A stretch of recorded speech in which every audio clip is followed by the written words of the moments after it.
자, 그러면 조금 더 구체적으로 짚어보겠습니다. 이제 업종이나 섹터로 봤을 때 내년에 좀 좋을 것 같은 업종, 그리고 좀 하락이 예상되는 업종, 어떤 것들이 있을까요? 그게 굉장히 어려운 질문이에요. 사실은 이게 애널리스트들의 생각이라고 하죠. 그러니까 학문적인 접근과 그리고 주가 측면에서 접근이 다르거든요. 네. 왜냐하면은 우리가 업황은 회복이 될 것 같다고 생각이 들지만 주가가 미리 선반영을 해서 아니 내년에 반도체가 좋다고 하는데 왜 빠지지 하는 그런 형태가 나올 때가 있고요. 또 반대로 자동차가 내년 안 좋을 거라고 했는데 주가가 막 급등하고 올라가서 왜 내년 반도체 2021년 반도체가 안 좋다고 자동차가 안 좋다고 그랬는데 왜 도대체 가는 거야? 라고 했을 땐 2022년이 좋을 것 같아서 미리 선반영하는 경우가 있죠. 그래서 이제 이거를 주가로 한번 해석을 해서 풀어볼 것인가, 또는 학문적으로 애널리스트 관점에서 우리가 그냥 리포트 관점에서 한번 접근을 해볼 것인가의 문제가 있는데, 저는 애널리스트가 아니죠. 그냥 우리가 흔히 말하는 전문가, 그리고 실전 투자를 하고 있는 실전 투자자라고 봤을 때 저는 업황을 그렇게 보고 싶어요. 주가적인 측면으로 보자라는 거죠. 그래서 여러분들이 생각을 하실 때는 아니 이 업종이 침체라고 생각할 수도 있고, 아니 이 업종이 괜찮다고 라고 생각하실 수도 있지만, 저는 2021년 주가의 흐름으로 봤을 때 한번 살펴볼까 합니다. 일단 먼저 저는 회복이 될 것이다 라고 생각하는 그런 업종, 그러니까 주가가 괜찮을 것이다 라고 생각하는 것은요, 경기 민감주가 될 것 같아요. 일단 경기 민감주라고 한다면은 많은 분들께서 경기 민감주 도대체 뭐 하는 업종이지? 우리가 흔히 말하는 소비라고 하는 거죠. 이제 코로나로 인해 가지고 우리가 돈을 많이 쓰진 않고 있어요. 그리고 뭐 경기 부양책을 통해서 돈을 많이 풀어준다고 해서 자동차를 사진 않거든요. 결국 먹고 사는 문제부터 해결할 가능성이 굉장히 높아요. 근데 이 먹고 사는 문제에서도 우리가 의식주라고 해서 한국은 옷을 굉장히 중요시 여기잖아요. 그런데 제가 보기에는 지금은 나가질 않기 때문에 옷을 중요시 여길 필요가 없습니다. 그래서 식 쪽으로 많이 몰려갈 것이다. 그러니까 음식료 쪽으로 많이 몰려갈 것이다 생각이 들고요. 그리고 마스크를 쓰다 보니까 요즘에 이제 많은 분들이 느끼실 거예요. 특히나 여성분들, 내 피부가 좀 좋아지고 있는데?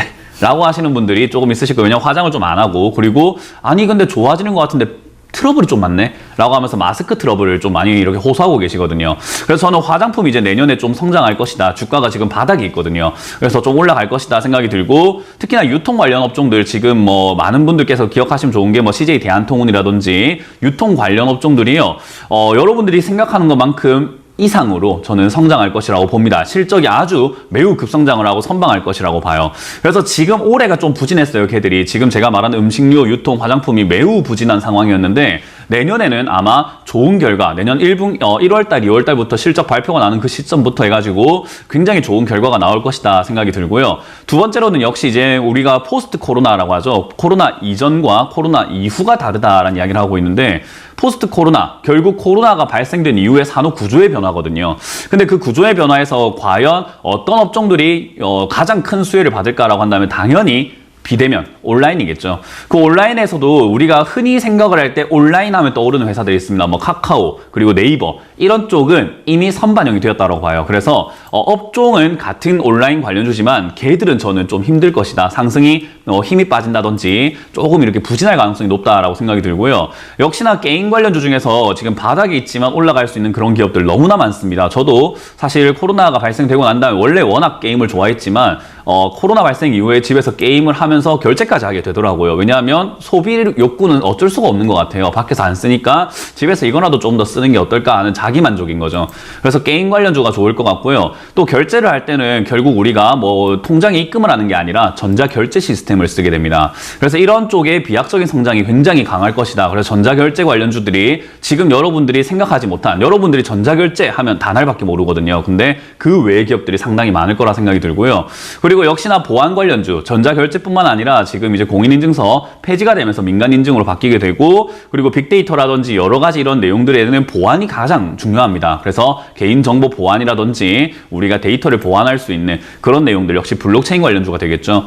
이런 관련주들이 저는 내년이 정말 달려나갈 수 있다. 그리고 콘텐츠 관련주가 괜찮을 것 같다 싶은 것은 지금 콘텐츠 전쟁이에요. 쉽게 생각하면은 스트리밍 사업들이 등장을 해서 야, 우리 쪽에 판권을 좀 줘. 내가 투자를 많이 해줄게 하는 투자 전쟁이 일어나고 있거든요. 그래서 사실은 우리 주식시장에 돈이 많이 풀려 있다라고 보시지만요. 콘텐츠 시장에도 돈이 엄청 풀려 있어요. 그래서 콘텐츠 쪽의 성장이 굉장히 강할 것이다. 그렇다는 말을 뭐 최근에 스튜디오 드래곤 뭐 힘 좋잖아요. 그런 거부터 해서 뭐 대형주로 친다면 CJ ENM 이런 기업들, 그리고 NEW죠. 뉴라고 하는 회사 우리 영화 볼 때 많이 보잖아요.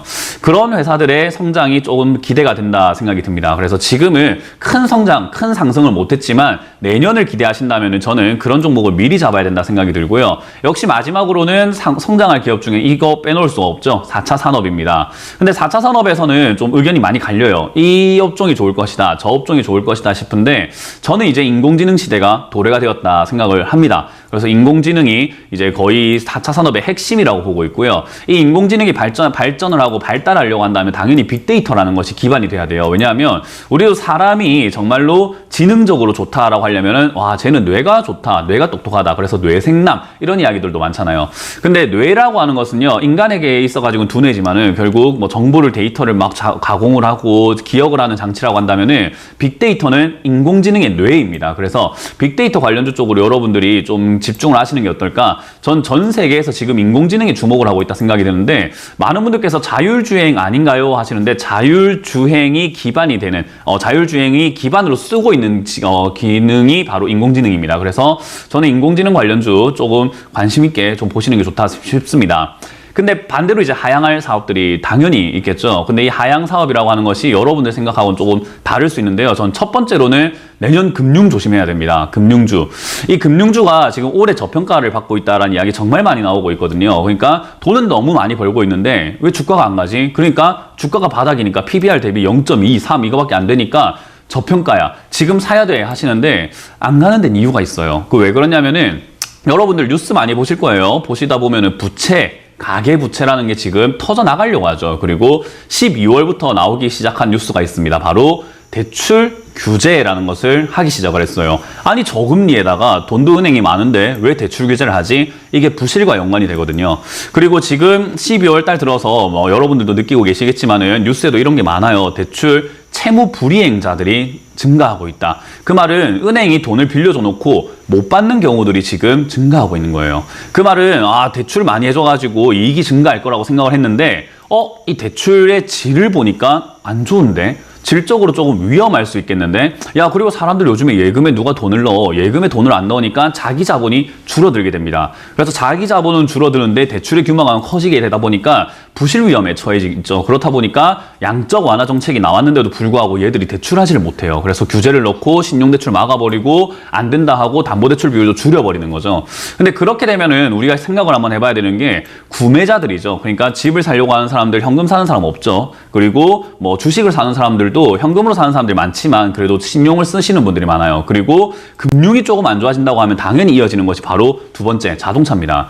자동차 산업이 앞으로 내년에 좋을 거라고 많이 들으셨을 텐데 제 생각엔 그렇지 않아요. 지금 그게 이제 올해 반영이 되었고 내년은 자동차 신차 할부 누가 사지? 할부로 못 살 텐데 왜? 안 되니까, 안 빌려주니까. 지금 캐피탈도 힘들고 고금리 힘들다고 하고 있고 지금 가계대출 관리에 대해서 대출 규제 많이 나올 거거든요. 그런 걸 생각을 해봤을 때 과연 자동차를 많이 살까? 그리고 올해 지금 코로나 터지고 난 다음에 그래 과하게 내가 지금 목돈을 마련해가지고 은행에 돈 넣어서 뭐 하겠니? 차나 사자. 이렇게 하시는 분들부터 해서 여행이나 좀 다녀볼까 해서 차 사신 분들 많을 텐데 이런 분들이 내년에 만약에 가계부채 위험도가 증가하면서 터져나가게 된다고 한다면은 저는 신차 판매량 반드시 줄어들 거라고 봅니다. 그 말은 결국 지금 산 차도 결국 유지가 될까 안 될까의 문제인데 되지 않는다라고 하면은 경매차가 많이 나오게 될 것 같아요. 그 말은 자동차 관련주, 신차 관련주는 조금 힘들 수 있을 것이다 생각이 들고요. 대신에 자동차는 결국 미래의 먹거리이기 때문에 계속 투자를 해야 돼요. 그래서 수소차, 전기차 관련 부품주들은 테마성으로 올라갈 수는 있을 것 같으나 아마 지금 이게 좀 엇갈릴 수 있겠죠. 그러니까 주가가 어떻게 될 것인가 지금 올라간 자동차주들은 힘들 것이다. 그리고 투자를 받는 부품 관련주들은 조금 올라갈 수 있다 생각이 들어요. 그래서 저는 현대차 이거 조심해야 된다 생각이 듭니다. 현대차, 기아차, 자동차 관련주들 지금 많이 힘들 것 같습니다. 그래서 그런 부분들 여러분 좀 고민해 보시면 좋을 것 같고요. 그리고 자동차뿐만 아니라 저는 개인적으로 이제 반도체 관련주 좀 조심하셔야 된다 생각이 듭니다. 왜냐하면 반도체 지금 사이클이 돈다라고 하는데 실제로 삼성전자, 경영진은 이런 이야기를 하고 있습니다. 슈퍼 사이클 그거 도대체 누가 이야기한 겁니까? 우리는 그렇게 이야기한 적이 없는데 언론에서 너무 그렇게 이야기를 많이 합니다라는 뉴스를 제가 최근에 봤어요. 그런 걸 봤을 때 지금 슈퍼 사이클이라는 분위기를 만들고 있는 것 같은데 저는 개인적으로 그게 지금 선반영이 많이 되었다 생각이 들기 때문에 역시 반도체 관련주들도 여러분들이 좀 조심해 보시는 거 어떨까라는 조언을 좀 드려볼 수 있을 것 같네요. 네, 산업 자체보다도 이 주가의 측면으로 본 업종 전망들 잘 참고해 보시면 좋을 것 같습니다.